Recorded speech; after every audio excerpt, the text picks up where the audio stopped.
The Pittsburgh Steelers have put in their first request to interview a potential offensive coordinator, and it's Zac Robinson, the quarterback's coach and pass game coordinator of the Rams. What would he bring to the table, and what would you want to see from his offense under Sean McVay brought to the Steelers to bring up their offense? All that here and more on the Locked On Steelers podcast, including final grades begin with our Stars and Skulls accumulation. Alan Saunders joins us today. Let's get into it. You are Locked On Steelers, your daily Pittsburgh Steelers podcast, part of the Locked On Podcast Network, your team every day.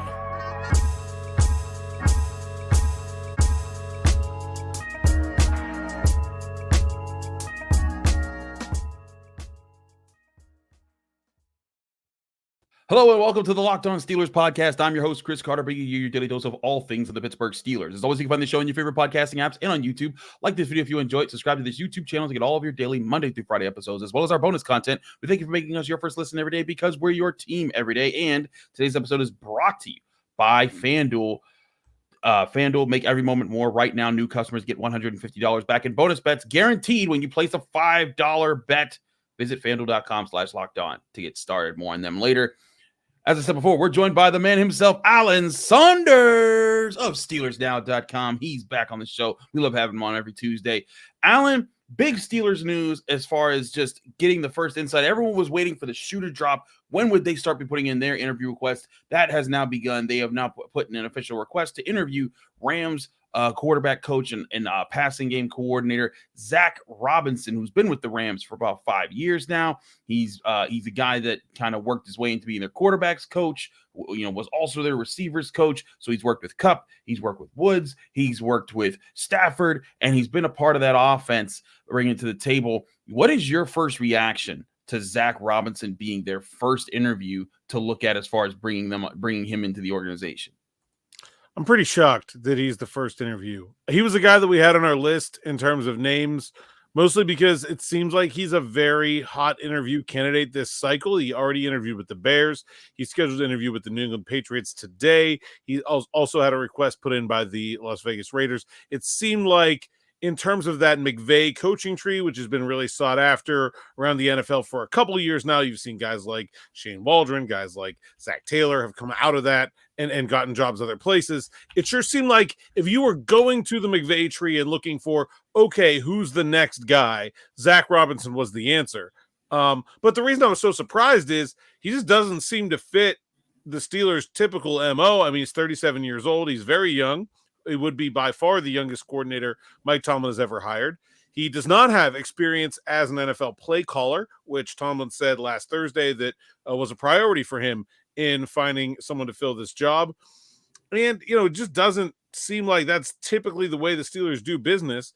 There were a lot of people that I thought were much more obvious candidates and much more obvious fits for this job for the Steelers than Zac Robinson. So I was pretty surprised when I found out that he was going to be the first interview, and I'm not sure what really to make of that, whether it is a sign that the priorities might be a little bit different than we had first assumed, or just that they got the weird one out of the way first. I don't know. I guess we're going to have to wait and find out until we get some more of these so we can really find all of those answers. Right. There's a lot to kind of, figure out right now. There's nothing definitive. It doesn't mean he's their top candidate right now. There might be some other things. It could mean he's the top candidate, but we don't know yet. We got to wait and figure that out. But let's talk about what Robinson brings to the table as far as what kind of system he's worked under with Mike LaFleur, who's the offensive coordinator for the Rams right now, and as far as how things would work. One thing I noticed when I went back and let's be clear, this happened in the middle of the day. You're actually kind of late in the day, for when this announcement came out. So I kind of immediately went to work looking up film. The Rams, of course, they played the Steelers, but I was like, let's see how they played against two of the teams, two of the defenses that are really good. The Steelers are going to have to face every year. That's the Browns and the Ravens right now. And looking up, they did pretty well. They beat the Browns up pretty badly, and they put up 31 points in the Ravens, in an overtime game that the Ravens found a way to pull out. But one thing I noticed schematically, and this was the big thing for me, was their use of pre-snap motion and motion at the snap. Their use of motion to help identify things and try to get leverage in their favor was at a very high rate. They had on the season, they had the third most pre-snap motion in general. 70% of their plays had it. 44% of their plays had motion, being active from a player at the time of the snap. That's second most in the NFL in motion at the snap, third most in the NFL for pre-snap motion in general. And the Steelers, they weren't too crazily far off. Like, Steelers motion at the snap was ninth in the NFL.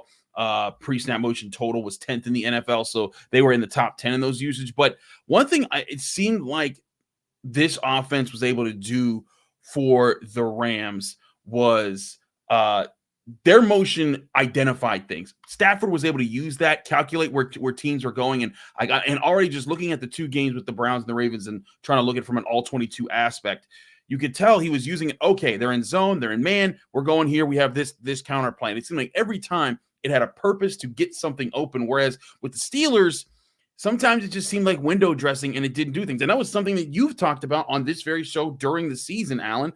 And I think one big component is if they can get someone that can bring, the high motion usage, that can help Kenny Pickett or Mason Rudolph or whoever you want to be your quarterback.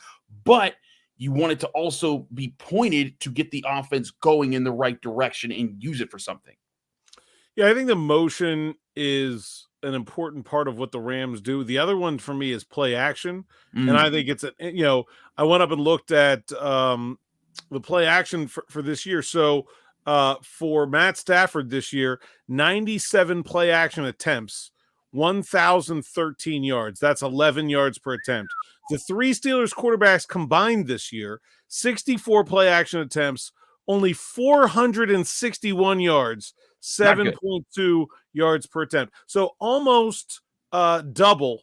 They're almost half again as many yards per attempt and more than double the total yardage. And in terms of play action success, and I think if you're someone that's watched a lot of the Steelers offense, I just feel like it's been screaming for someone to come in and be like, hey, you guys run the ball really well and your quarterback's play is just okay. Why don't you do a lot more play action?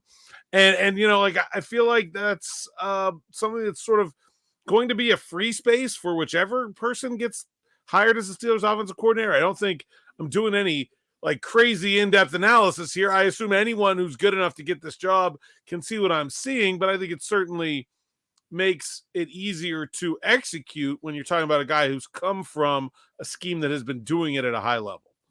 Absolutely. And I also want to point this out, especially this year. The Rams were a pretty balanced offense. Like, people are going to look at it, he's the quarterback's coach, he's the pass game coordinator, he's just going to be looking to air it out.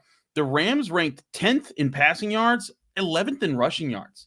And that was what I think keyed their offense. And that's what the Steelers are trying to be. They're not trying to be just a ground and pound team. They're not trying to be a team that airs it out all the time. They want to be a balanced offense that keeps you off the look. And that's how you make it easier for a quarterbacks like Kenny Pickett and Mason Rudolph or whoever they bring in who, won't be, a top 5 or even a top 10 quarterback. That's how you make it easier on them to process the field, take advantage of different things teams are trying to do, and be efficient on offense so that you can actually produce something out there, drive in and drive out.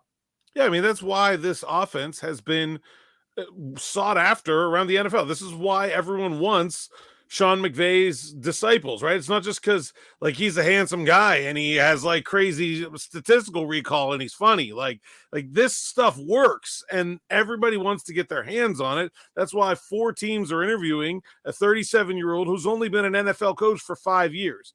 I do think there's some risks to this proposition here when you're talking about someone who's not necessarily done the job before, and there's good reasons why Mike Tomlin put that in his list of qualifications, and it's probably something we can continue to get into here. Absolutely. I think we could talk a lot more about this because I also want to talk about what does this offense look like if Robinson were to come in, because this is still an offense that's investing into the offensive line that I still don't think should change up its trajectory of trying to maybe draft a center, add an offensive tackle, still beef up this offensive line to run the ball better and protect the quarterback more and use its playmakers in ways. We'll talk about different ways they can do that here on the Locked On Steelers podcast. I'm your host, Chris Carter, here with Alan Saunders of SteelersNow.com. Don't go anywhere. We still got a lot to discuss. But first, I want to remind you, this show is brought to you by FanDuel Sportsbook, the #1 sportsbook in America. The NFL playoffs are here, as well as the NFL Conference Championship games. So you too can win big with incredible offers from FanDuel, America's #1 sportsbook. Right now, new customers get $150 back in bonus bets with any $5 money line bet. You don't even have to win it anymore. All you have to do is put down $5 on a money line bet when you sign up at FanDuel, and you get $150 back in bonus bets. Those are bonus bets that can go to anything from prop bets to parlays, to over unders, anything you could think of that FanDuel offers betting wise, they're gonna have it there, and you could put your $5 down there and then get your $150 back in bonus bets. And it's an app that you can download right to your phone today. That's super easy to use. They have so many different ways to bet on things like live same game parlays. Find bets on their new Explore tab where you can find the best odds and ends all across FanDuel's platform. You can make a parlay in the Parlay Hub, which is the best way to find what are the most popular plays to build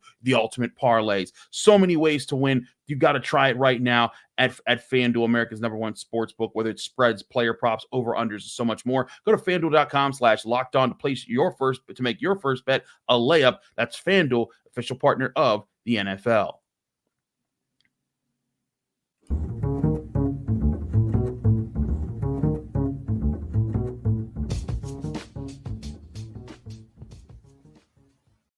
Back here in the Locked On Steelers podcast, Chris Carter, Alan Saunders from SteelersNow.com. Let's keep rolling here about to talk about what the Steelers this offense needs to do. And again, this is not guaranteeing that Robinson's the guy. Like you said, he's interviewing with 4 other teams. There could be a lot of things. I'm sure the Steelers are going to talk to multiple other candidates down the line. But I think, again, the priority is the Steelers have playmakers on offense. Deontay Johnson is a playmaker. George Pickens is a playmaker. Pat Freiermuth, Najee Harris, Jaylen Warren. One thing I think that absolutely that never manifested, that needed to happen to be part of this offense, was getting the running backs involved in the passing game, which they just never did outside of sending him to the flat. And those are all part of the things that if you have an offense that's using pre-snap motion in the best way and getting guys to be identified, getting the defense to tell, hey, they're in man, they're in zone, that this is the matchup we can get. That's how you can start getting guys in easier situations to make it a simpler way to predict what the defense is going to do and simplify the options for guys like Kenny Pickett, who at times was really clutch for the Steelers, but at plenty other times looked confused and lost as far as where to go with the football or even where to go just with his eyes. Now, I'm not sure that the Rams use the running backs in the passing game a lot more than the Steelers do. Kyron Williams, not maybe skill set wise, the same. I think Jaylen Warren had more catches than all the Rams running backs combined, but they don't really have a guy like that. So I'm not sure if we can really take anything away from that. But, I think the part about Kenny Pickett is really interesting because, I'm not sure we really know what went wrong with Kenny Pickett, right? Was it that the offense was bad and dumb and that Kenny Pickett was unable to succeed in it because it didn't work?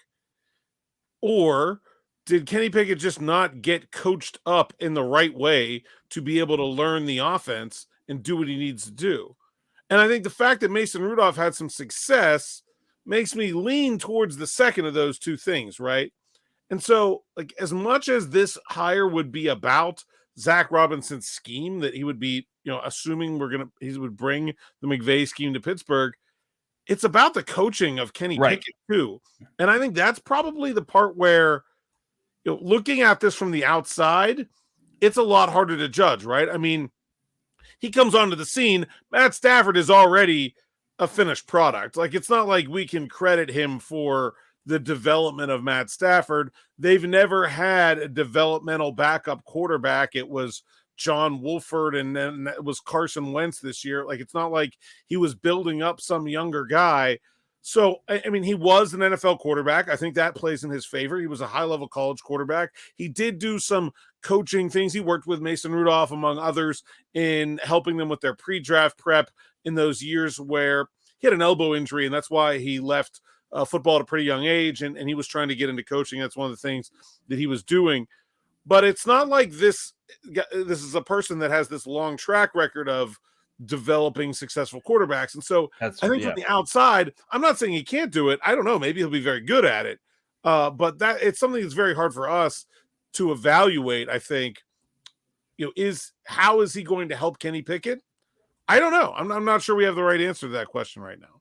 Well, that's part of what I wanted to get into you, because you guys have been tracking like all the different candidates that could be looked at right now as far as the best options for the Steelers. And part of something that you and I talked about was having a guy who is the offensive coordinator, who knows how to talk to quarterbacks, knows how to organize, and not just talk to, but organize the week plan going into it. Like every week, no, this is what you're doing. And I think that's the one thing that Eddie Faulkner was able to bring to the offense when he took over as interim OC, was like, hey, this is the week, this is the plan of attack, let's go get them with this. But and at least set the tone. But you need a guy who knows how to do that with the system that's going to make things easier. And like you said, it's about coaching them up, making sure that day in and day out at practice and in film studies, Kenny Pickett isn't having to guess and be disorganized. Football's too complicated of a game to not know where you're supposed to be looking. You have to have those things. You have to train that. And that's where you could use that. And that's something that we talked about on this show. I said all season long, the play calls aren't as much of a bugaboo for me. It's the fact that this looks discoordinated or uncoordinated as far as a group, because they don't have a collective plan. The coordination, which is the job. Coordination was the problem. It was not necessarily the contents of the playbook or the plays that were called in the order, right? And so I do think that is one of the things that when you have a candidate that is experienced, you just have a better grasp of what they're going to be like in that area. It's not that Zac Robinson can't be good. It's just that I think you have a lot less certainty. And I wonder, and this is why we had Zac Robinson lower on our board, and this is why I was surprised that he was the first name. Because if you're looking at the Steelers situation, one of the problems this year was that it was hard to separate what was a Matt Canada problem from what was a Kenny Pickett problem. It was really hard to know what was the bigger issue with the offense. And I think if you have someone that is not a proven commodity, you set yourself up to still have those issues, right? If you hire an offensive coordinator that's never done it before, then if things don't look coordinated, is it bad coordinating, or is it just that Kenny Pickett can't get it? Like, I think the Steelers would prefer to find a candidate who has had so much success in his career that if Kenny Pickett fails with that man as offensive coordinator, they can just say, it was Kenny Pickett. Sorry, we just screwed up, and he was a bad choice, and we're moving on. I think that would be the Steelers' best scenario. But maybe that's not out there. And maybe Zac Robinson is a guy they really like, and they feel like even though he hasn't had proven success, may have more potential than someone who's been there, done that, a retread type of hire, like a Darrell Beevil or an Alex Van Pelt or an Arthur Smith, right? Guys that have had the job before. Maybe they think he has a higher ceiling. Maybe they think he can be someone that can take this offense and this franchise to another level. And in that case, it's probably a risk worth taking. But I think it's hard for us in our seat to really evaluate those chances in a fair way. I'm right with you on that. It's tough to look at that. And again, this is just a preliminary process. This is just the interviews to see, who wants to go where. And the Steelers, I think the Raiders added their name to the list too. So like, it's still something that's not a definitive thing. And I think it'll be interesting to see as this candidate list grows, who else gets included here, because I'm right with you that I even think the better approach for the Steelers might be, finding that OC that's been there and done that before, who's run offenses before and worked with quarterbacks to develop them. And then you can add the guys that are the passing game coordinators, that are the quarterback coaches. I'll also have a pass game coordinator, have a person that's specified. They don't. I know that they don't believe in putting more, cooks in the kitchen, but I think that's something that the Steelers need to embrace, and that comes down to the Rooneys and how they want to, pay their coaching staff and build that out. But I think a big part of this is maybe you have the guy that knows how to set the room and has a plan itself, but include find ways to sprinkle in dudes that are from this offense. If not a Zac Robinson, some of that might work under him, because Zac Robinson just a couple years ago, he was the assistant quarterbacks coach. He wasn't the quarterbacks coach. He had to work his way up from coaching receivers to being assistant on quarterbacks, then coaching quarterbacks, then getting the pass game coordinator. And now he's being looked at for offensive coordinator. If you can find guys in those systems that, hey, like, I'm an innovative young guy and I'm trying to earn my way up, and I know these systems, I'm in these rooms and in these meetings, I'm going to bring my spice, my flavor from these other systems to add to this experienced offensive coordinator who knows what they're doing. And then that collective might be the look that you're trying to build here as far as an offensive coaching staff.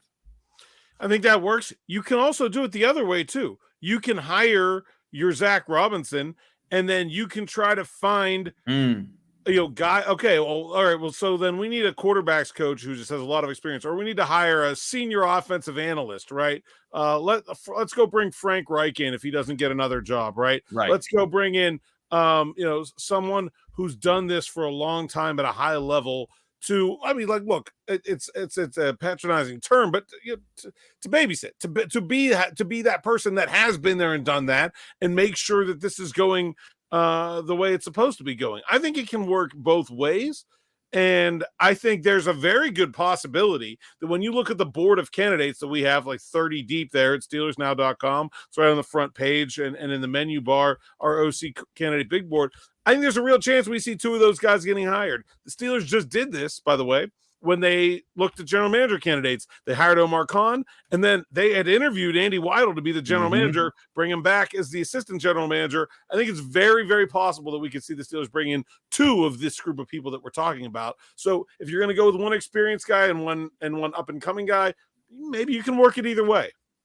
That could be very interesting. I really think the Steelers, if they could do that, because here's the other thing, and I actually had this conversation with Mark Blurgan of Believe in Steelers earlier on Monday on his show, and I think if the Steelers are to do that, because as we know, if you're a good offensive coordinator, you're getting head coach fast. Like guys are going to want to snack you up. So say Zac Robinson does come in at OC, and in 2 years' time, Kenny Pickett is efficient and he's throwing the ball over the place, and the Steelers go from having the 28th ranked offense to the 12th ranked offense. Not even top 10, but if you see that flip, everyone's going to, one, the Steelers are going to be a lot better of a football team. They're going to be a serious contender. And then two, everyone's going to want him. And as soon as everyone wants him, you're going to already want a guy who learned under him to not only maintain but further evolve that offense that you guys have now sparked. And that's where it comes down to what you're saying as far as don't just hire the guy at the OC. Make sure that you have the position coaches that you're bringing in that are ready to ascend up, because that's the whole point of inside hires, is that everyone at some point is an outside hire. Like no one was born into being a Steelers offensive assistant, but you hope that when you bring in Todd Haley was close. Yeah, that's a very good point. Todd Haley is as close to being born into being a Steelers as coaching assistant as possible with his dad. But point being, like you hope to bring in guys that can be the future behind the guy that you think is going to be the present. And that's what they have to do with their upcoming offensive hires. And really, more than anything, that's what we haven't seen from these Steelers coaching staffs recently. Like they've gone to back-to-back internal hires at quarterbacks coach, offensive coordinator, and it's not working out. They don't have that depth of coaching that you need to pull off that strategy.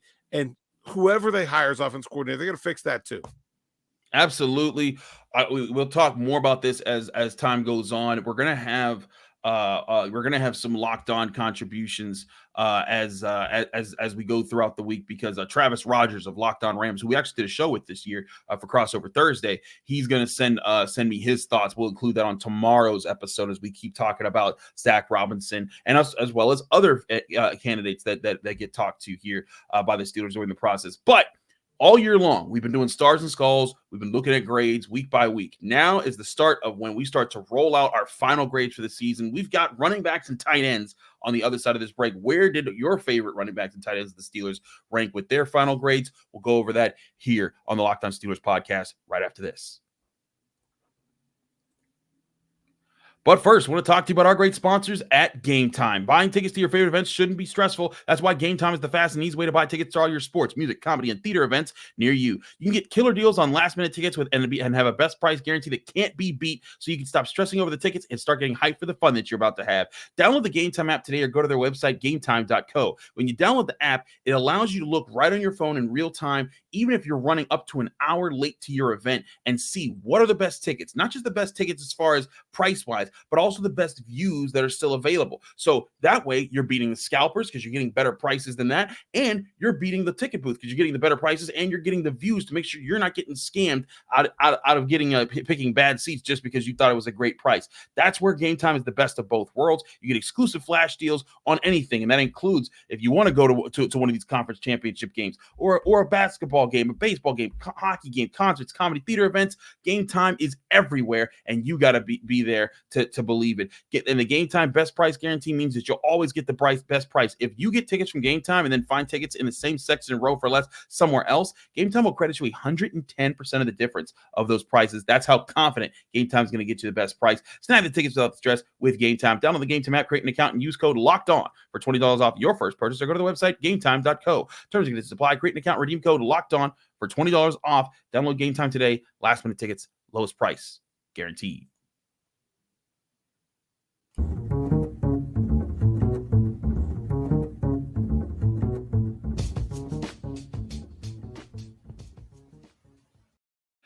Back here on the Locked On Steelers podcast, Chris Carter, Alan Saunders, breaking things down. As I said, we're doing our final grades here, which now are accumulating all the stars and all the skulls throughout the season. If you remember, throughout each game, you get 1 to 3 stars or 1 to 3 skulls. We also had bus ticket grades for the exceptionally bad games, but no bus ticket grades among the running backs and tight ends. They all were actually pretty solid for the most part. Let's start with the tight ends real quick. We'll go with the third string tight end. That was Connor Heyward. Alan, I gave him on the year 4 stars, 2 skulls, no bus tickets. That's good enough for a C grade. It's kind of I didn't print out a whole rubric of how it goes, but basically if he had gotten 3 more stars than skulls, he would have gotten like a C plus. I think if it's like 5 or 6 more, you get in the B range and like that and third. But I thought Connor Heyward was solid. He wasn't used a ton, but when he was used, he found ways to be useful. You're on mute. I thought that's a very good way to put it. I didn't think they used him a lot. I didn't think they found, I think the bigger issue for me with Connor Heyward was where were the roles? Where were the creative roles for Connor Heyward?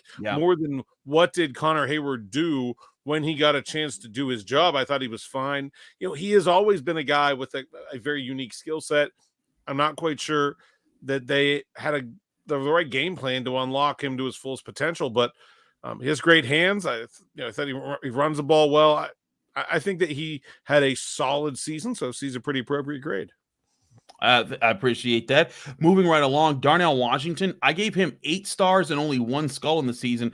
Those 8 stars really became because he was such a good blocker for the Steelers at times, and especially during the month where they were missing Pat Freiermuth, I thought he really stepped up and helped them there. They needed to involve him a lot more in the passing game. He was wide open for so many games, but I thought his contributions, there weren't too many times where I felt like his blocking blew up a play or, they threw it to him in a situation where he blew a play, which is why he only had really 1 skull in the season. So that gives him a B- on the year. Anytime you're talking about a rookie, I really care about how they end the season, and I thought he ended the season with some of his best football. There were some struggles throughout. I mean, it wasn't like you look at the guy, you look at his physique, and you think, all right, this guy can block.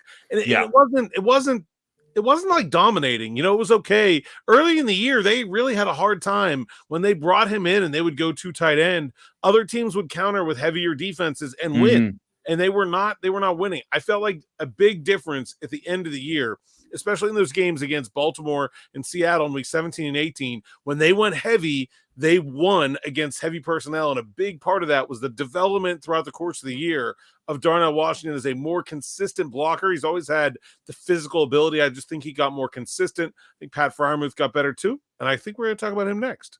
We are. He actually got a similar grade, B- for him. He had 8 stars, 2 skulls. The biggest thing with Pat Freiermuth is that he was injured for a big chunk of the year, so he missed time, and I think that prevented him from building up more. But the Steelers also just didn't use him, and whoever is the offensive coordinator, that is also part of this. Increase play action, increase pre-snap motion that's useful for the offense, and get this guy involved because he is too good of a talent. Mike Tomlin even said he's one of the emerging leaders on the team. They need to find a way to get him. The 8 stars are not indicative of Pat Freiermuth as much as it is indicative of the Steelers' lack of finding ways to use him. And I'll also say throughout the year, and you and I talked about this, when he came back from his injury, I thought he was a better blocker this season, which did help his grade. Yeah, I thought he blocked better as the year went on. Look, this is a really difficult offseason for the Steelers and Pat Freiermuth. He's entering the final year of his rookie deal. That's usually when the Steelers would be looking at negotiating a contract extension. How do you set value on this guy? They barely use him.